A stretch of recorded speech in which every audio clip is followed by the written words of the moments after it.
এই উগ্রবাদী ধর্ম ব্যবসায়ী মব সৃষ্টিকারী গোষ্ঠী ফেনী, নোয়াখালী, লক্ষ্মীপুর, চাঁদপুর, কুমিল্লা মানে আমার ইউনিয়নের আশেপাশে যে জেলাগুলা, এই জেলাগুলাকে একত্রিত হয়ে নানান ধরনের বেআইনি সমাবেশ করে মিথ্যা হ্যান্ডবিল রচনা করে মসজিদে দিচ্ছে, মাহফিলের নামে প্রচার করছে। আমাদের এলাকার মানুষ এখন আশঙ্কিত, তটস্থ, ভীতসন্ত্রস্ত। এরা কালকে বলবে এদেশে হিন্দু থাকতে পারবে না, মনে হয় এদের বাপদাদা সম্পদ এটা। মাজারে হামলা করলো, মাজারে কেউ থাকতে পারবে না, অমুক দল থাকতে পারবে না, এরা স্বৈরাচার, দেশ থেকে আউট। তো থাকবেটাকে দেশে কেউ যদি অন্যায় করে, হিন্দু হোক, রাজনৈতিক দল হোক, আলেম ওলামা হোক, হিজবুত তৌহিদ হোক, অন্যায় করলে আইনের দৃষ্টিতে তাকে আইনের আওতায় আনেন। অন্যায় না করলে আমার বাড়িতে আমি বসবাস করব, আমার মসজিদে আমি নামাজ পড়বো, আমার মাঠে আমি ঈদের নামাজ পড়বো, তোমাদের এত চুলকানি কেন? তোমাদের এত অসহিষ্ণুতা কেন? আমার বাড়িঘরকে কেন্দ্র করে, আমার বাড়ি, আপনি জানেন এখানে আমাদের হাজার হাজার সদস্যের বসবাস। এখানে আমাদের 42 থেকে 45টি উন্নয়ন প্রকল্প আছে, শিল্পভিত্তিক, কৃষিভিত্তিক, শিক্ষামূলক, স্বাস্থ্য সংক্রান্ত, এটা আপনারা জানেন। আমরা বংশ পরম্পরা এই এলাকায় শান্তিপূর্ণভাবে বসবাস করে আসছি। আমার বাবা এই এলাকার একজন জনপ্রতিনিধি ছিলেন এবং একটা প্রভাবশালী গ্রামীণ প্রভাবশালী পরিবার হিসাবে আমাদের সুপরিচিতি। গ্রামের মানুষকে কোনোদিন বলতে পারবেন না যে আমার পরিবারের লোকেরা, আমার ফ্যামিলির লোকেরা কারো উপরে কোনো অন্যায় করেছেন, কোনো আপনার খারাপ আচরণ করেছেন, কেউ বলতে পারবেন। আমরা সৌহার্দ্যপূর্ণভাবে, শান্তিপূর্ণভাবে এলাকায় আমরা বসবাস করছি।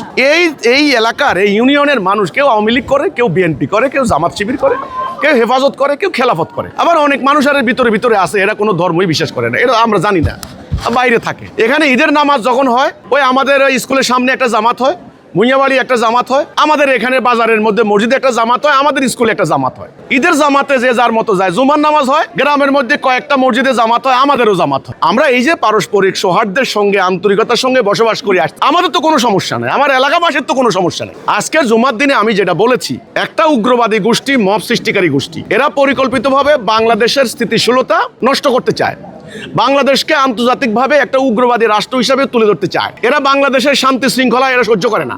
এই উগ্রবাদী ধর্ম ব্যবসায়ী মব সৃষ্টিকারী গোষ্ঠী ফেনী, নোয়াখালী, লক্ষ্মীপুর, চাঁদপুর, কুমিল্লা মানে আমার ইউনিয়নের আশেপাশে যে জেলাগুলা, এই জেলাগুলাকে একত্রিত হয়ে নানান ধরনের বেআইনি সমাবেশ করে মিথ্যা হ্যান্ডবিল রচনা করে মসজিদে দিচ্ছে, মাহফিলের নামে প্রচার করছে। আমাদের এলাকার মানুষ এখন আশঙ্কিত, তটস্থ, ভীতসন্ত্রস্ত। আমাকে অনেকে বলেছে কালকে যে ওরা বলতেছে ভিতরে ভিতরে ওরা নাকি হামলা করবে। তা আমি বললাম এটা তো কোনো মগের মুলুক না। আজকের জুমার দিনে আমি একথাটা বলেছি, আমরা আক্রান্ত। ইতিমধ্যে আমার বাড়িঘর হামলা করছে কয়েকবার, বাড়িঘর লুটপাট করছে, ভাইদেরকে জবাই করে হত্যা করছে, কোনো বিচার হয় নাই। আবারও নতুন করে ষড়যন্ত্র শুরু হচ্ছে, সোশ্যাল মিডিয়ায় মিথ্যাচার করছে, যেটা আমি বলি নাই, আমাদের কথা না, সেগুলো প্রচার করছে। তো আমি আজকের এই জুমার নামাজে আমার এলাকার মানুষকেও আমি বলেছি এবং সরকারকেই বার্তা দিতে চাই, আপনারা এই উগ্রবাদী মব সৃষ্টিকারী ধর্ম ব্যবসায়ী এই জালেমদেরকে আপনারা নিবৃত্ত করেন। এদের আগ্রাসন ভয়াবহ। এরা কালকে বলবে এদেশে হিন্দু থাকতে পারবে না, মনে হয় এদের বাপদাদা সম্পদ এটা। মাজারে হামলা করলো, মাজারে কেউ থাকতে পারবে না, অমুক দল থাকতে পারবে না, এরা স্বৈরাচার, দেশ থেকে আউট। তো থাকবেটাকে দেশে।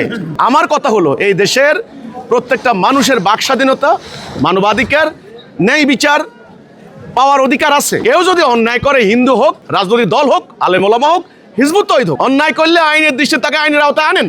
অন্যায় না করলে আমার বাড়িতে আমি বসবাস করব, আমার মসজিদে আমি নামাজ পড়বো, আমার মাঠে আমি ঈদের নামাজ পড়বো, তোমাদের এত চুলকানি কেন? তোমাদের এত অসহিষ্ণুতা কেন? তো এখানে আমার উন্নয়ন প্রকল্প লুটপাট করার একটা ষড়যন্ত্র হচ্ছে। আমাদের সদস্যদেরকে অলরেডি তাদের এই মিথ্যাচারে আশেপাশের অন্তত 10-15 জনের উপর হামলা হয়েছে। ফেনী হয়েছে, সোনাইমুড়িতে হয়েছে, গতকালকে 2 দিন আগে আমার গ্রামে আমার মৎস্য খামারের ম্যানেজার, তাকে কিন্তু পিটিয়ে আদামরা করে কিন্তু তারা লাশ মনে করে তারা ফেলে দিয়ে চলে গেছে। এটা নিয়েও কিন্তু আমরা এখন কাজ করছি। কাজেই এটা কিন্তু আশকারা দেওয়া হচ্ছে, কিন্তু একটা শান্তিপূর্ণ এলাকা, একটা সৌহার্দ্যপূর্ণ এলাকা, ঐক্যবদ্ধ এলাকা, এটাকে অরাজকতা কায়েম করে দিচ্ছে ওরা। এই জন্য আজকের বার্তা হলো এই, সরকার এদেরকে আইনের আওতায় আনবেন এবং এলাকার ধর্মপ্রাণ মুসল্লিদের কাছে আমার আবেদন, সারা বছর বলেছে আমার বাড়ি নাকি গির্জা বানানো হচ্ছে, এত বড় মিথ্যা কথা, মিথ্যাবাদী। আজকে জুমার নামাজ হচ্ছে, সে মসজিদ ধ্বংস করার জন্য তোমরা আয়োজন করছো, তাহলে তারা কি? এজন্যে আমি সাধারণ ধর্মপ্রাণ মুসলমানদের কাছে এই বার্তা দিয়েছি, আমরা ইসলাম চাই, আমরা ঐক্য চাই, মানবতার কল্যাণে কাজ করতে চাই। আমাদের এই সমাজে বসবাস করার অধিকার আমাদের আছে, কথা শেষ। এখন যদি আমরা আক্রান্ত হই, তাহলে আমরা আত্মরক্ষা করার চেষ্টা করব, এই বার্তা আমরা দিয়েছি আজকে।